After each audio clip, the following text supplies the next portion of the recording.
there. Keith will be there. And if it's just he and I and a pickup and a cup of coffee and a couple of trash bags, so be it. It doesn't matter. We're going to get it done.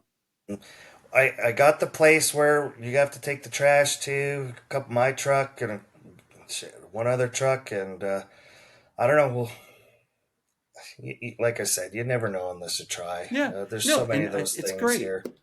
You get it started, you find out what works, what doesn't work. Oh, next time it's better if we just do this to this instead of that to that, and the next events will be smoother.